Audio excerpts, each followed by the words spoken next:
Well, in keeping with that trend of us being unable to solve the last century's problems, in 2023 we have a disaster involving the Titanic.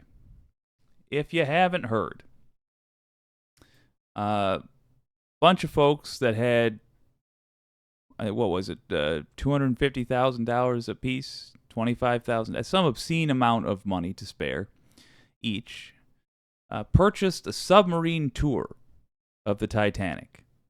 That was something being offered to rich folks around the world, or just well-connected folks, and a series of people signed up for that, including one friend of the owner of the company, somebody who was a scholar that was studying the Titanic, and I believe some investors of some sort. But what happened in that submarine tour? Well, the sub didn't resurface,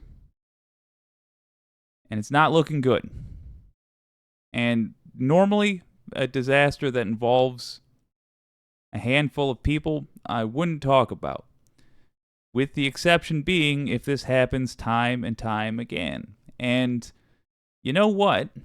Despite the fact that there's not a whole lot of submarine tours going on, I noticed that this type of problem happens time and time again. So let's look at the Associated Press's reporting on it, and I'll tell you what I'm talking about.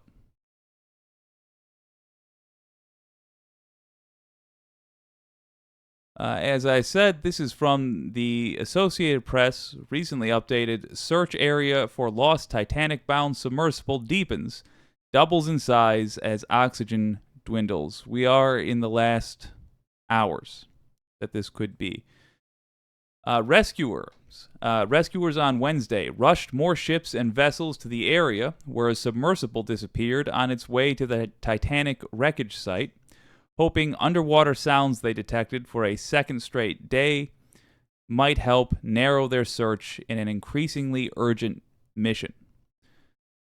Crews were scouring an area twice the size of Connecticut in waters 2.5 miles deep, said Captain Jamie Frederick of the 1st Coast Guard District, who noted that authorities are still holding out hope of saving the 5 passengers on board the Titan. Even the names don't change all that much. This is a search and rescue mission 100%, he said. We'll continue to put every available asset that we have in an effort to find the Titan and the crew members. But even those who expressed optimism warned that many obstacles remain, from pinpointing the vessel's location to reaching it with rescue equipment to bringing it to the surface, assuming it's still intact. And that has to happen before the passenger's oxygen supply runs out, which some have estimated it might happen as early as Thursday morning. Folks, let's hope we get some great breaking news tonight. That sounds like a nightmare. Meanwhile, the newly uncovered allegations suggest there had been significant warnings made about vessel safety during the submersible's development. And right there is what I'm talking about. We're going to go on and read more of this story, but this is what I want to talk about, the main point. Significant warnings were made.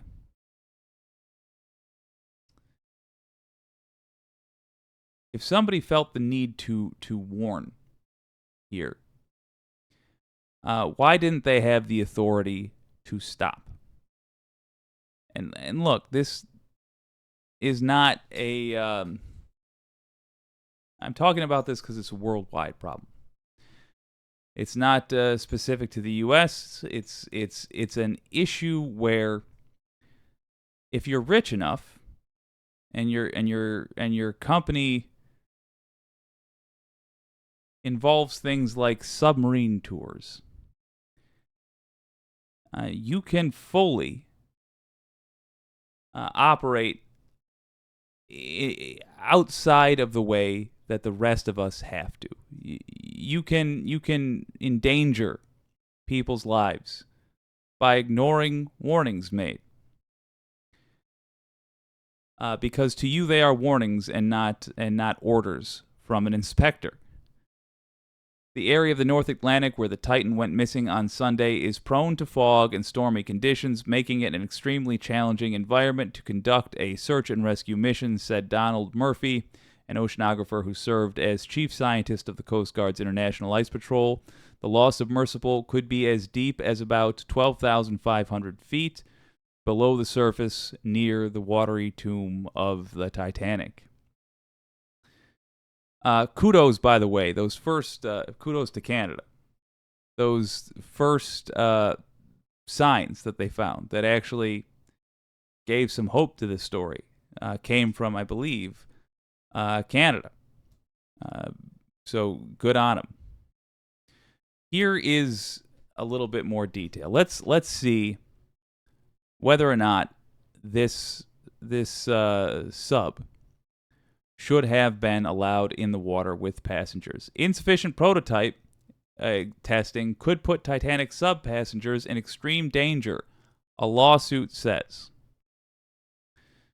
The company whose submersible vanished in the North Atlantic on a tourist dive to the wreck of the Titanic was repeatedly warned that there might be catastrophic safety problems posed by the way it was developed.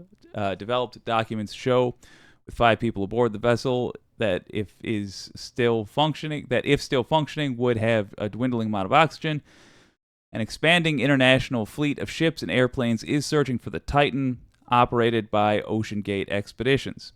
The undersea exploration company based in Everett, Washington, has been making yearly voyages to the Titanic since 2021. In the first piece of good news since the search began, hey, there we go, a Canadian aircraft detected underwater noises. Though the vessel has not been found, the U.S. Coast Guard reported early Wednesday. Look, those noises could be people banging on the hull. Let's hope that's what it is. It could also be the hull being knocked around in a valley in the ocean somewhere by currents.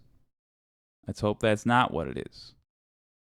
Or it could be something totally unrelated. So don't let your hopes skyrocket. This is a likely grim situation we're looking at. But let's look at how we can stop the next one. David Lockridge, OceanGate's director of marine operations, wrote an engineering report in 2018 that said the craft under development needed more testing and that passengers might be endangered. No, thank you. Might be endangered when it reached extreme depths, like, say, where an ocean liner sunk, according to a lawsuit filed that year in the U.S. District Court in Seattle. OceanGate sued Lockridge that year, accusing him of breaching a non-disclosure agreement. And he filed a counterclaim alleging that he was wrongfully fired for raising questions about testing and safety. The case settled on undisclosed terms several months after it was filed. So look.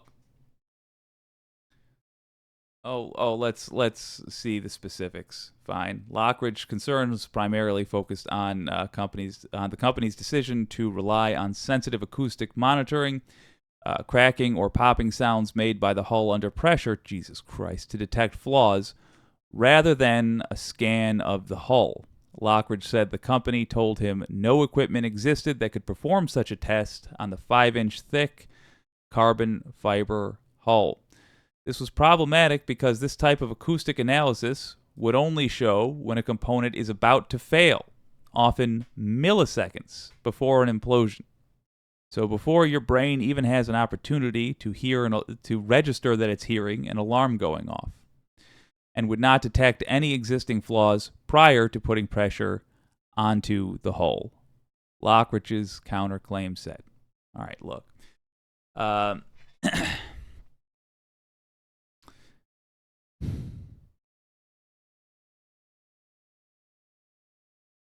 This company was told this vehicle is not safe. Their response was to fire the guy that said it. That ought to be manslaughter.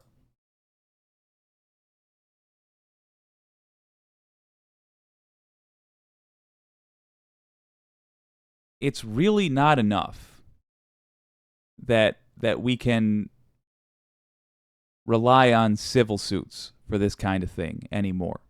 They don't work as a way to hold companies accountable. I'm very picky about a lot of words we use. There's a difference between a fight and an assault. There's a difference between an argument and a debate. There's a difference between a civil suit and a criminal case.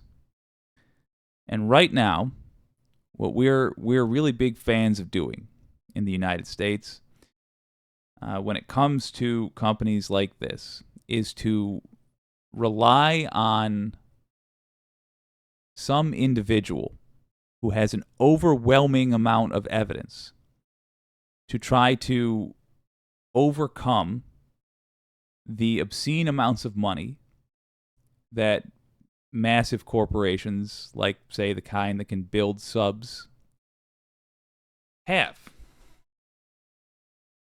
So they use they require just an incredible case to compete against that money. They also require money of their own. And if they are successful, the amount of money that I generally tend to see these companies get charged is not enough to stop them from acting irresponsibly. There needs to be consequences for rich, irresponsible people that doesn't involve money. Because if they got a lot of money by being very irresponsible, by gambling with people's lives, which is exactly what it appears that this company has done, then charging them some money doesn't do anything. It's a cost of doing business, as they say. I would recommend to you that you just keep an eye out for whether or not a company is in court under a civil lawsuit where the burden is, as always, put on the American people, or if they are in criminal court for something they've done. Make note of it and understand that in most cases, if they're being charged money, it's not a real punishment to them. It's whatever problem was happening is going to keep happening.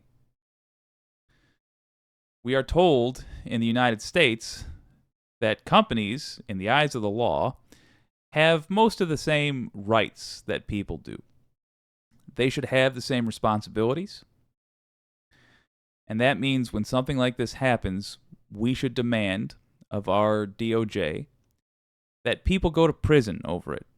So far, we don't even know. We do know there's victims here.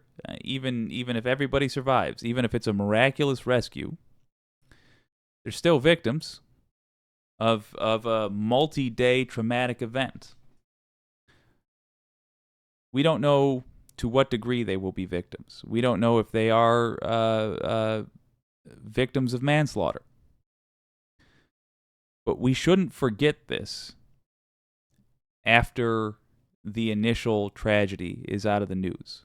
We should follow this until we find out how it's being handled to ensure that a criminal case is made about it. Because this right here is criminal negligence. And if we're going to start raising the bar in this country and in countries around the world that do this, that rely on some form of a civil case to handle poor behavior from companies, it's gotta begin with applying rules to the rich and to the companies that they run. I'm curious to see what the wicked community has to say about this. This is a weird one.